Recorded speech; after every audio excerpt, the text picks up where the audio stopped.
You've probably spent most of your life feeling everything, not just your own feelings, but the feelings of everyone around you. You walk into a room and you know, before anyone speaks, whether there's tension in the air. You sense the unspoken sadness behind a friend's smile. You absorb the anxiety of a crowded space until it sits heavy in your own chest. For as long as you can remember, this has been your reality. And you've probably been told in many ways that this is your greatest gift, that you are so kind, so giving, so intuitive, that the world needs more people like you. And so you've carried that label, the empath, like a badge of honor, but also like a weight. Because feeling everything, all the time, is exhausting, and yet, you don't know how to stop. You don't know how to be any other way. But let me ask you something, a question that might sit uncomfortably for a moment. What if this sensitivity you carry isn't just who you are, but a survival strategy? What if it developed very early in your life as a way to stay safe, to stay loved, to stay connected? And if that's the case, what would it mean to truly heal? Not just to manage the overwhelm, not just to learn better boundaries, but to heal so completely that you no longer experience the world as an empath at all. What would be left? To explore that, we have to go back. Not to blame, not to dwell, but to understand. Because the roots of this deep feeling, this constant attunement to others, they almost always lie in childhood. Think back, not to the big events necessarily, but to the atmosphere. Was it safe to have your own feelings? Was it safe to say no? Was it safe to be angry or sad, or to need something for yourself? Or did you learn very quickly that your safety, your connection to your caregivers, depended on you being a certain way?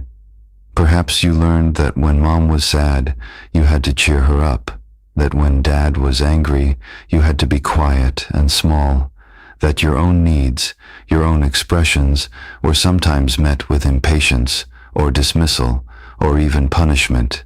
So you adapted. You became hyper-vigilant. You learned to read the room before you even knew you were doing it.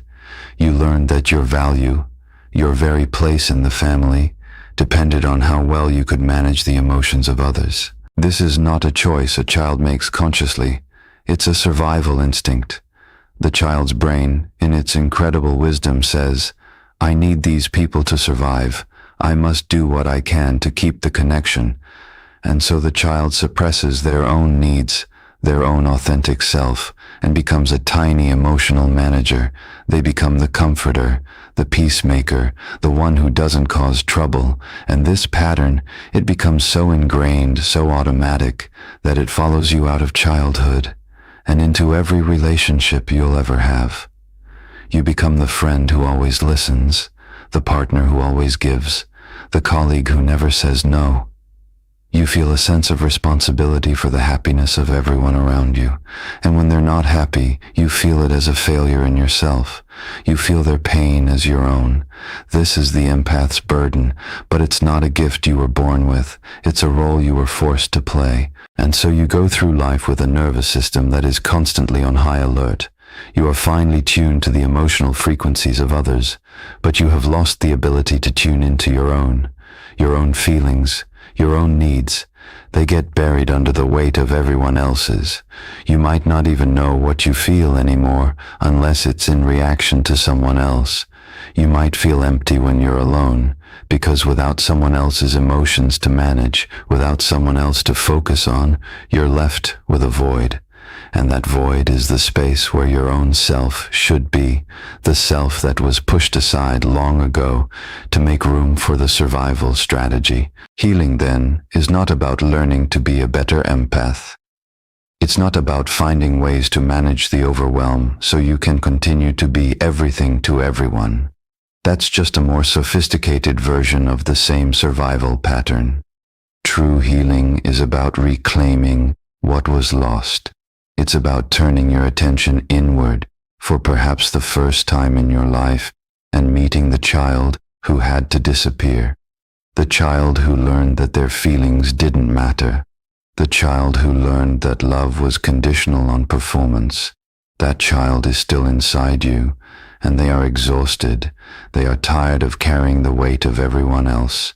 They are tired of being invisible, and the first step in healing is to see them, to acknowledge them, to say without judgment, I see you. I see how hard you've been trying. I see how alone you felt, and you don't have to do this anymore, not in the same way. This is a slow process. It's not about flipping a switch. It's about gently, patiently reparenting yourself. It's about learning to pause in the middle of your day and ask yourself a simple question. What do I feel right now? Not what should I feel, not what would be helpful to feel, but what is actually here, in this moment, in my body. Is there a tightness in my chest? Is there a lump in my throat? Is there a vague sense of unease that I've been ignoring? And then, to ask the even harder question, what do I need? Not what does everyone else need from me, but what do I need right now, in this moment? It might be as simple as a glass of water. It might be a moment of quiet. It might be to say no to a request that feels overwhelming.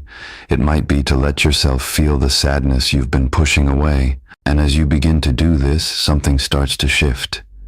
The world doesn't end when you put yourself first. The people around you, some of them might be surprised. Some might even be resistant. Because the system you've created together, the dance you've been doing, it's comfortable for them. They're used to you being the one who gives, the one who listens, the one who soothes. When you start to change, the whole dynamic shifts, and this can be the most frightening part of healing. You might fear that if you stop being the empath, you will be abandoned. You might fear that without your usefulness, without your constant giving, you are unlovable. This is the core wound speaking. This is the child who believed that their lovability was tied to their performance. And this fear, it is very real, but it is also a ghost. It is the echo of a past that no longer exists. As you heal, you begin to see people differently. You begin to see that their emotions are theirs. Their sadness, their anger, their disappointment, these are not your responsibility to fix. You can be present. You can offer compassion, but you cannot carry it for them. And trying to do so is actually a form of control. It's saying subconsciously, I cannot tolerate your pain, so I must make it better so I can feel okay again. True compassion, the kind that comes from a healed place, is the ability to sit with someone in their pain without needing to rescue them from it. It's the ability to hold space for their experience while remaining grounded in your own. This is a very different way of being. And so, what happens when an empath heals completely? The first thing that happens is that the constant noise begins to quiet. The world becomes less overwhelming, not because the world has changed, but because your internal receiver is no longer tuned to every station at once. You are no longer absorbing. You are no longer reacting. You are simply present, and in that presence, you begin to discover something remarkable. You discover yourself. Not the self that was constructed to survive, but the authentic self that was there all along, waiting to be seen. You discover what you actually enjoy, not what you enjoy because others enjoy it. You discover what you believe, not what you've absorbed from the emotional atmosphere around you. You discover your own passions, your own quirks, your own unique way of being in the world. It can feel at first like stepping into a new identity. But it's not new. It's ancient. It's the you that existed before the survival strategy took over. With this discovery comes a profound sense of peace. Not the peace of a quiet room, but the peace of no longer being at war with yourself. The peace of knowing that you are enough simply because you exist, not because of what you provide. The constant striving, the constant vigilance, it begins to fall away. You stop looking outside yourself for validation, for a sense of worth. You find it within. And from this place of inner stability, your relationships transform. You no longer attract people who need you to save them. You are no longer drawn to chaotic dynamics that feel familiar. Instead, you find yourself gravitating toward people who are also whole, who are also present, people who can meet you in a place of mutual respect and genuine connection, rather than a dance of rescuer and rescued.